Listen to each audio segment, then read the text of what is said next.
Tenga un cordial saludo, doctor Castro. Me es un placer compartir la discusión con usted. En esta oportunidad me toca desarrollar el objetivo 12, 13 y 14, que comprende en explicar con un esquema la conformada, la ATP-ASA, la ATP-sintasa y la función que desempeñan sus componentes. Asimismo, el objetivo 13, explicar por medio de un esquema los tres sitios de la cadena respiratoria que conduce a la formación de ATP. Y por último, vamos a explicar la razón de la diferencia en la relación P sobre O cuando el sustrato es NADH y cuando es FADH. Bien, vamos a empezar con el objetivo número 12 y aquí podemos observar tres esquemas. Bien, vamos a explicar primero estos esquemas y empezamos que la ATP sintasa está conformado por el factor 1 y factor 0, lo cual constituye el F1, F0 ATP sintasa. Bien, este es un complejo enzimático que se encuentra ampliamente distribuido en las membranas transductoras de energía. Todas las ATP-ASAs, incluidas las mitocondriales, citoplásticas y bacterianas, comparten similitudes estructurales. Quiere decir que son bastante idénticas y, sin embargo, hay diferencias, ¿verdad? Pero son pocas en su composición que dependen de la especie, siendo unas más complejas que otras. Bien, hoy vamos a ver estas dos imágenes que tenemos por acá. Vamos a decir que son la figura número 2. Bien, esto es una organización polipeptídica de las F1, F0, ATP, sintasas. Las FATP pasas bacterianas y cloroplásticas se muestran a la izquierda. Son estas, ¿verdad? Y mientras que las mitocondriales se encuentran a la derecha, siendo estas. Bien, la parte superior de cada modelo, como pueden ver aquí en color morado, contienen subunidades catalíticas que podríamos decir alfa 3 y beta 3 del dominio F1. Una de las tres subunidades alfa ha sido removida para exponer a la subunidad, y en este caso cabe resaltar que esta abarca desde el eje central del dominio catalítico hasta el anillo de la subunidad C, que lo podemos observar acá. Bien, y la subunidad A, que está por acá arriba y en esta está aquí.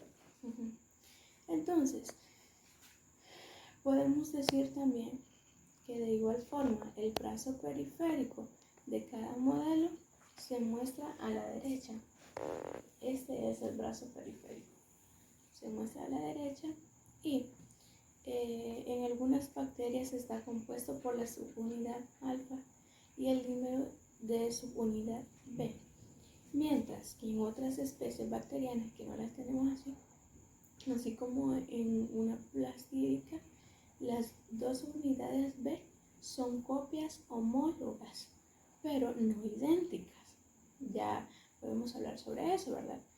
Tienen muchas características iguales, pero no son completamente similares. Entonces, bien, ahí comprende la subunidad B y la otra B. En la enzima mitocondrial, el brazo periférico lo componen una copia de las subunidades B, D y Fe, como podemos observarlos aquí. Tenemos la B, D y Fe. Este es el brazo porque esta es una mitocondria. Bien, en la mitocondria el ATP sintetizado por la ATP sintasa o complejo molecular de las 16 subunidades que funciona similar a la turbina, lo vamos a explicar más complejo luego, Pero esto que funciona como turbina, bien, esta crea una gradiente de protones y podemos observarlo aquí. Voy a cortarlo. Esta crea una gradiente de protones y está aquí. Aquí arriba de la turbina, que lo podemos llamar, hay muchos protones sobre ella. Entonces, la cadena aquí en este esquema se ve que ya ha trabajado, porque ya se crearon, si podemos ver, los protones. Bien, entonces esto ha generado una gradiente de protones y hay mayor concentración en el espacio intermembranal, que es este. Esta sería la matriz. Entonces, la energía asociada a este gradiente es utilizada para sintetizar ATP. Para esto funciona esta turbina a partir de ADP, que lo vamos a explicar más adelante, y un grupo fosfato inorgánico, un hidrógeno, ingresa en las fracciones de sub. El hidrógeno ingresa en las fracciones de sub aquí. Vale. Y entonces, de la ATPasa, desde el espacio intermembrana, que es desde aquí arriba, como lo podemos ver, aquí son los protones, entonces el hidrógeno entra por aquí y es liberado en la matriz. Entonces viene saliendo aquí, que es un hidrógeno. Bien, entonces ingresa nuevamente el ion hidrógeno al espacio intermembrana. Nuevamente, es como un círculo vicioso, lo que hace que la ATP del sector sub 0 rote. Esta turbina va rotando, mientras esta rota, también rota en la F sub 0. Entonces, una vez que haya ingresado 3 protones por el espacio intermembrana, ya hay suficiente energía para producir ATP en la ATPasa F1, específicamente en las proteínas beta, que no se puede ver específicamente, ¿verdad? Entonces, y esta energía se almacena en los enlaces fosfohídridos que se forman entre el ADP y el grupo fosfato. Y es así que la energía de la gradiente de los protones, que son estos crean la energía aquí. Mientras está rotando, se está creando la energía. Y entonces mientras se crea esa energía la vamos a utilizar para sintetizar el ATP. Y el resultado es que hay una cantidad misma de protones. Si se fijó antes, aquí arriba en el espacio intermembrana había una concentración mayor, un gradiente de concentración mayor que en la matriz. Pero en este caso, cuando ya se ha creado la energía por los protones, hay un gradiente de concentración igual en la matriz y en el espacio intermembrana. Bien, entonces sin gradiente cabe mencionar que no se puede generar ATP, pero esto no sucede ya que la cadena de transporte de electrones se encarga de mantener la gradiente activa para la síntesis de ATP.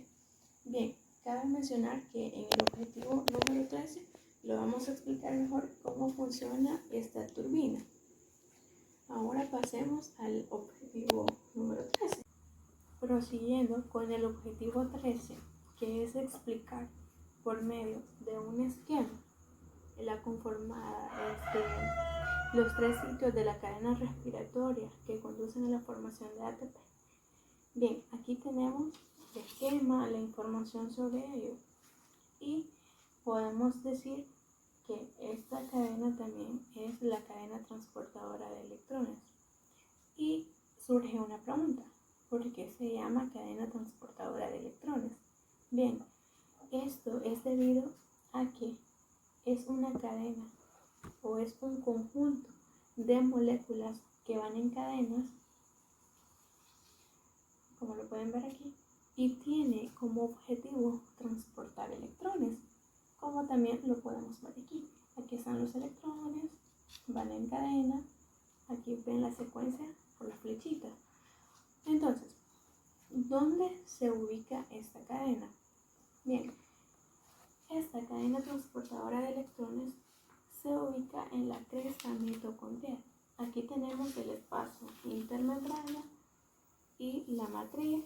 Entonces en el medio de ellos está la cresta. Aquí está la cadena respiratoria donde se produce el ATP. Entonces, esta cadena respiratoria tiene 5 complejos, que es el complejo 1, que es el NAD deshidrogenasa, que cabe mencionar que son flavoproteínas. El complejo 2, succinato deshidrogenasa. El complejo 3, citocromo B y C, que es el citocromo reductasa. El complejo 4, citocromo A1, A3, que es el citocromo oxidasa. Y por último, el complejo 5, que es la partícula F, que es el ATP sintasa, que al final lo vamos a poder apreciar. Entonces, podemos observar que en el espacio intermembranal hay protones, hay muchos hidrógenos, pero también podemos observar que en la matriz hay, pero hay una menor cantidad que en el espacio intermembrana. Entonces podemos decir que hay una mayor gradiente de concentración de protones en el espacio intermembrana, pero podemos decir que esto no ajusta aún, o sea, necesitamos más para que se dé aún mucho más una mayor concentración de gradiente electroquímico. Entonces, aquí, si nosotros obtenemos más, se va a aumentar el gradiente electroquímico, como le dije anteriormente, valga la redundancia. Y entonces, es ahí, y lo que vamos a ver más adelante, donde los hidrógenos van a regresar violentamente en la turbina, y es ahí donde se va a producir el ATP. Entonces, para bombear estos hidrógenos es necesario los electrones. Entonces necesitamos como ayuda electrones. Y aquí tenemos, si lo pueden observar, el NAD. Este NAD lo necesitamos. Es un NAD reducido, por cierto. Este NAD le cede electrones a las flavoproteínas que está en el complejo 1. Estas flavoproteínas le van a ceder los electrones al complejo hierro y azufre, que también se encuentra en el complejo 1. Luego, este complejo hierro y azufre le van a ceder a la coenzima Q. Bien. Y ahí los electrones o los protones son dejados en la matriz. Miren, cuando lo sé, siempre los protones aquí están en la matriz. Lo que va cediendo son únicamente este complejo azufre, hierro azufre, le pasa los electrones a la coenzima Q. Ahí los protones son dejados en la matriz, como lo podemos observar aquí. Los protones son los hidrógenos, son considerados los protones. Entonces son dejados en la matriz, y cuando los electrones comienzan a subir, aquí van subiendo, los protones los siguen. Pero ahí surge una discrepancia, porque mientras ellos suben, ¿verdad? Los protones no siguen completamente a los electrones, sino que los protones, que son los hidrógenos, suben de una vez al espacio intermembrano. Entonces, ahorita, como podemos observar, van 4 hidrógenos. Miren, 4 hidrógenos. Entonces, como lo dijimos anteriormente, estos hidrógenos suben al espacio intermembrana. Aquí podemos observar que ya van 4 hidrógenos. Entonces, como lo dijimos antes, los electrones son transportados por la coenzima Q.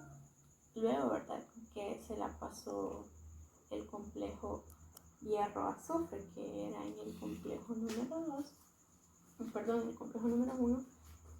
En el complejo número 2 está la coenzima Q. Esta transporta los electrones al complejo número 3. Aquí lo podemos ver a un lado del complejo B. Entonces, esta se lo pasa al complejo número C. El complejo número C se lo pasa al complejo hierro y azufre, que lo podemos ver aquí. Pero es aquí donde se activa. Luego, este complejo hierro y azufre se lo cede al citocromo C. Este citocromo lo conocen también como un carrito. Entonces, este citocromo se lo cede al citocromo A1. Y así sucesivamente, el citocromo A1 se lo cede al citocromo A3. Pero aquí sucede algo. Podemos observar que los electrones jalan nuevamente, pero esta vez solamente son 2 hidrógenos. Y aquí pasa al complejo cobre. Aquí tenemos el complejo cobre. Y expulsa o regresa 2 electrones a la matriz. Es ahí donde entra el oxígeno. Aquí tenemos el oxígeno, que esto viene a ser como un paréntesis, pero cabe mencionarlo. Este oxígeno acepta protones y es ahí donde se crea el H2O, se crea el agua, ¿verdad? Es ahí donde interviene la respiración aeróbica. Es en ese momento donde interviene. Pero podemos mencionar que aún vemos protones. Entonces, estos protones, como ya lo dijimos antes, tienen el objetivo de aumentar la gradiente electroquímica que se encuentran aquí. Entonces es importante que estos protones se bombeen, y siendo estos bombeados de la matriz al espacio intramembranal, ahora también podemos ver estos hidrógenos aquí en la matriz, pero podemos observar que en el espacio intermembrano todavía hay espacio para hidrógeno, ¿verdad? Entonces aquí van a regresar 4 hidrógenos violentamente, o sea, con mayor fuerza, ¿verdad? Y cuando los hidrógenos vienen violentamente, mueven las aspas. Esto, mueven las aspas, porque como lo dijimos anteriormente, como la turbina, entonces mueven las aspas de la enzima ATP que tenemos aquí. Y es ahí donde se genera el ATP sintasa. Esto provoca la fosforilación. Entonces, esta fosforilación es del ADP y es ahí donde se genera el ATP. Bien, si usted tiene un NH reducido, genera 2.5 ATP. En el complejo 2 faltaba, está conformado por succinato deshidrogenasa, como lo podemos ver aquí. Entonces, este succinato deshidrogenasa también está conformado, ¿verdad? Es añadido hierro. Y es aquí donde hay azufre, es también donde interviene el FAD.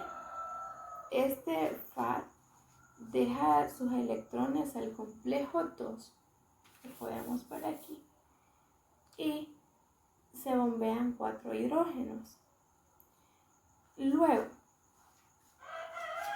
como teníamos 4 más 2, serían 6 hidrógenos porque se han bombeado 2 más.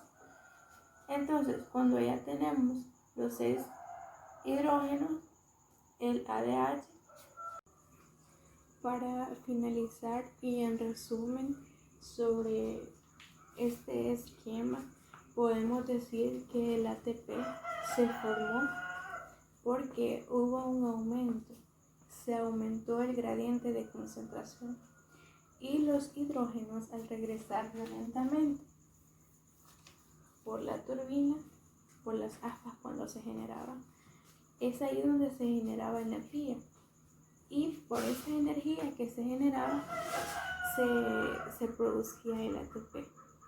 Esto es en cuanto al objetivo número 13.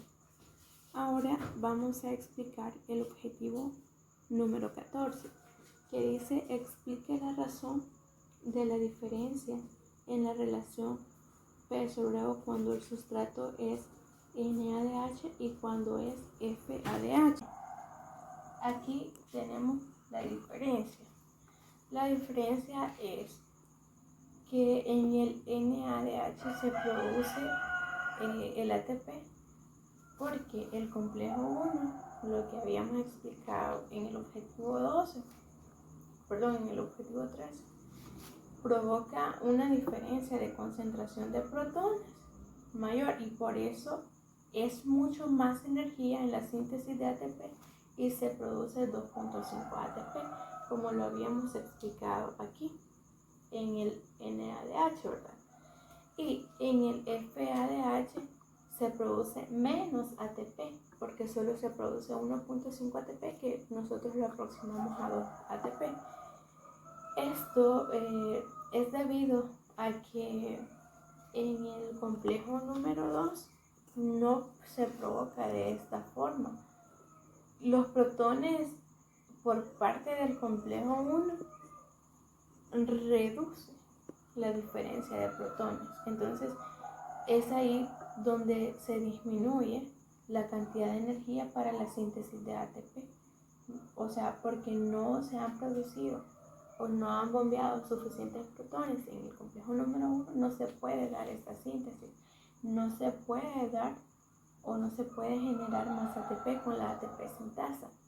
Esa es la diferencia cuando el sustrato es FADH y cuando el sustrato es NADH. Cabe mencionar que la razón P/O son el número de moles de ATP y están sintetizadas por átomos de oxígeno utilizados moles de ATP. Entonces aquí tenemos el sustrato NADH, ¿verdad? No tenemos un inhibidor y tenemos aquí C desacoplante. Aquí podemos observar que tenemos 6, 4, 5, 6, 7, 8, 9, 10 electrones. Y entonces tenemos la coenzima Q al 0,2. Aquí Del complejo 1 no tenemos 0 resultados, pero con el complejo 2 nos da 3 electrones. Entonces en el sustrato FADH hacemos el mismo procedimiento y en el complejo 1 ahí sí nos da un resultado y tenemos 3 electrones con la coenzima Q al 0,2, pero en el complejo 2 no tenemos un buen resultado. Entonces, como les explicaba antes, en el NADH, ¿cómo se forman? Se bombean más protones, hay mayor energía, porque son 4 hidrógenos que entran violentamente. Al producirse la energía, forman un ATP por 4 protones de hidrógeno. Y como les repito, y valga la redundancia, en el FADH no se puede, porque son menos protones los que han ingresado, entonces no se puede dar una mayor reacción, no se puede dar un número mayor en el FADH, por lo tanto queda con 1.5 ATP, que ha generado, que ha producido el mismo, que como les digo, ¿verdad?, se aproxima a 2 ATP. Esto ha sido todo y muchas gracias por la atención.